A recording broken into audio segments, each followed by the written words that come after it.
Hi everyone, I'm Eric. And I'm Christopher. And we're Grow For Me Gardening. Today we're going to take you around the garden for a March garden walk.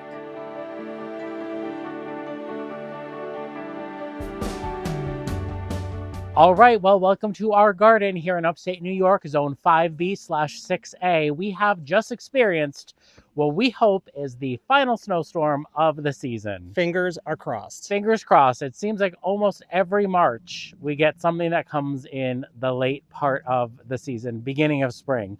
But we want to kind of walk around the garden today, check for damage, see how things are, what's going on, and kind of just admiring some of the beauty that snow brings. So come on along.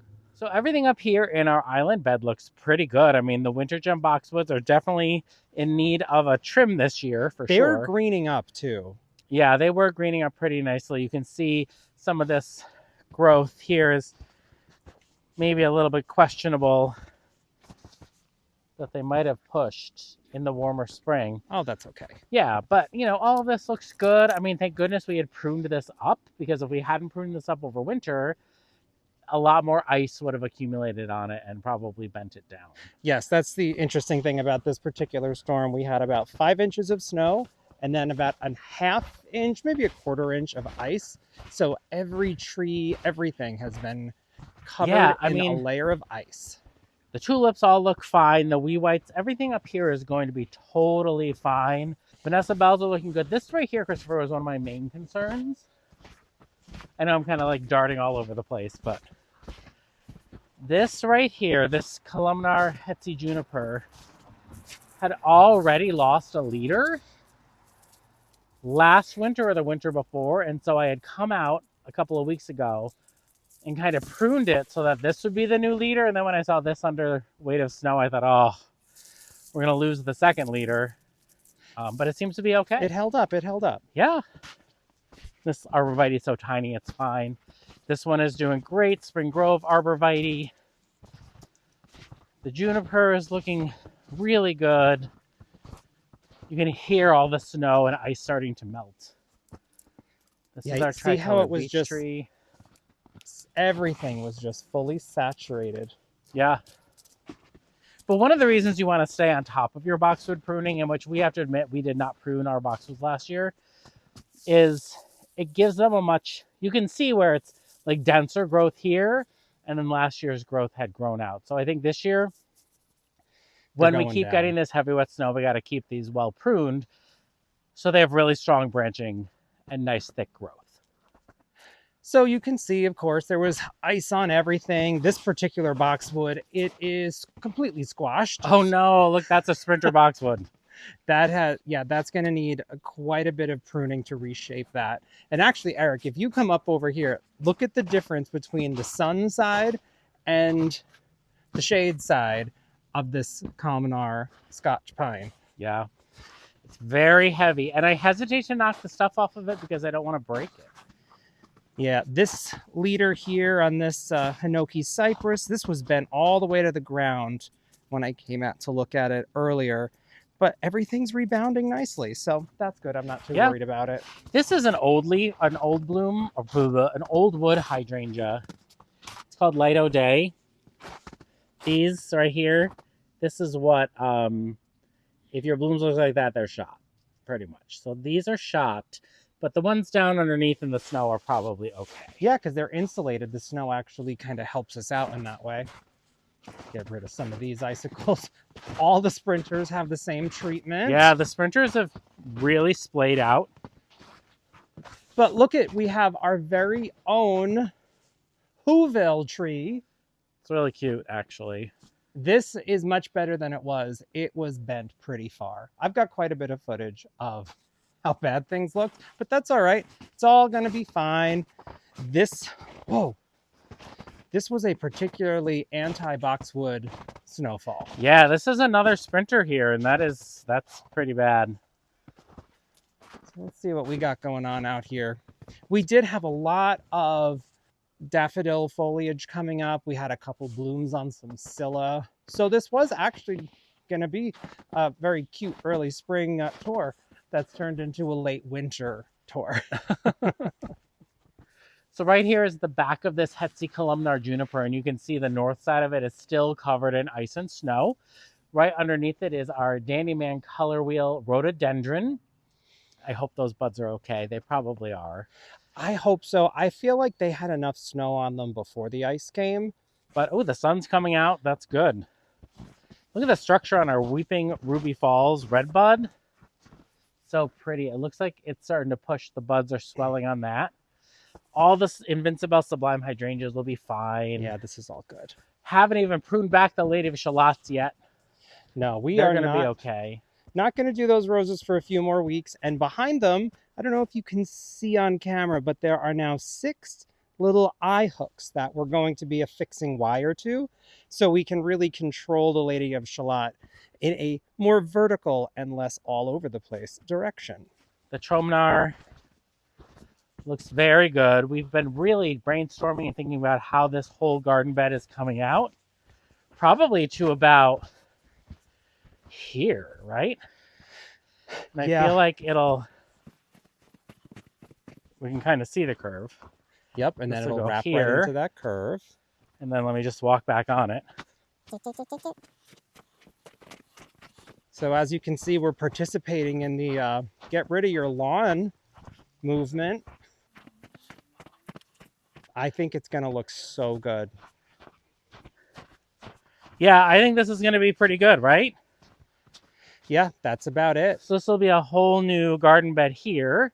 Yeah, it's going to be interesting to see once it's all dug out what right here needs to move and what doesn't. I mean, there's probably a couple things that can be adjusted, but the main structural plantings, the hydrangeas, the Tromner spruce, they're all staying put. They're all staying. I mean, that sculpture is going to move. This rose will probably end up moving again. This poor thing. What's it, the 4th time it's moved? The Bloomerang dwarf pink lilac will probably move. Yep. So everything, for the most part, came through unscathed. I'm very happy about that. There was a period where things were really, really heavy underneath the weight, but like this group of sprinters didn't do as bad as some of the others. I wonder if this gets more wind because it's more exposed and kept things from settling too much on them. I wonder. Or maybe it gets more sun. Oh, maybe they were so it melted quicker. Oh, that's true. Yeah. I do have the urge, though, to just tap this birch tree, if you don't mind. Tap away.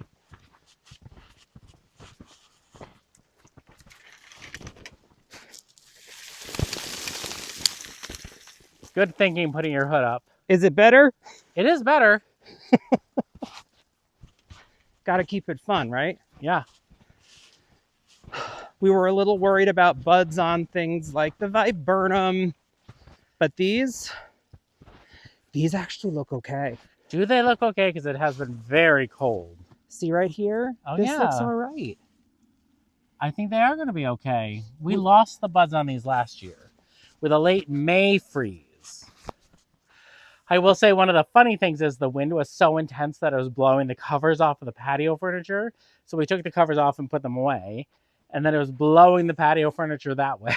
Yeah, the furniture all ended up pushed up towards the east. And I feel like sometimes it's not necessarily the cold that damages buds. It's really like that harsh wind. Yeah, combined dries it right out. So far, so good. We have to cut this Aruncus back. I think that might be the only perennial left that hasn't been cut. We keep forgetting. Because it looks pretty good. Yeah. Right? So here are the Emily Bronte roses, which are starting to swell, but I was going to wait until April. I do like to wait a little bit on the roses. Oh, yeah, look. They're waking up.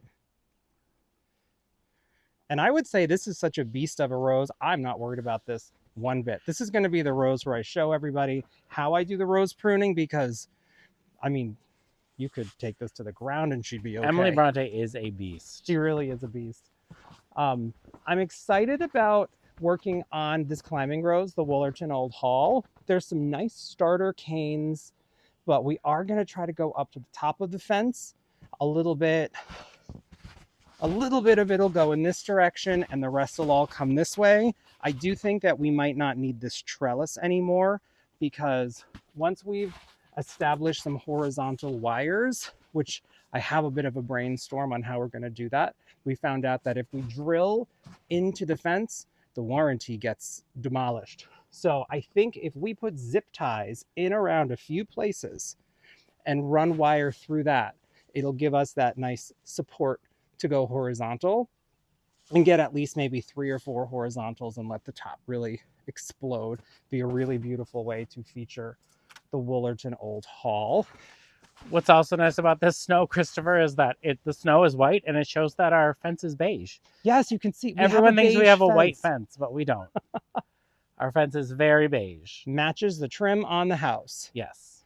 Essex square trellis is just kind of hanging out, waiting to be placed. There's a Claire Austin rose here that is waiting for it, but under Eric's feet and my feet are actually drawn out lines under the snow. Nothing, you can't see it.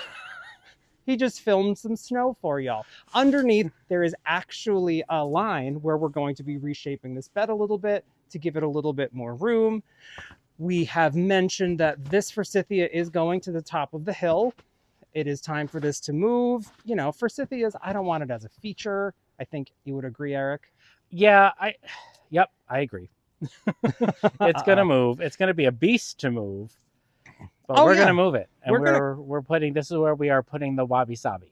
Yes, it's going to be a beautiful Japanese maple, gorgeous, and this will be a really nice sort of 2 trees walkway because this will be the skinniest piece of the skinniest piece of lawn between the this tree, the Vanderwolf pine, and the wabi sabi Japanese maple.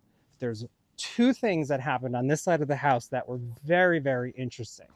So as you can see, the Shiloh Splash River Birch is upright. It looks perfect. Very well. It didn't look like that. Actually, probably 4 or 5 hours ago. This got beautiful sun. The temperature went up to about 36, 37 degrees. So the ice melted right off of it. But it looked a lot like this Hollywood juniper does.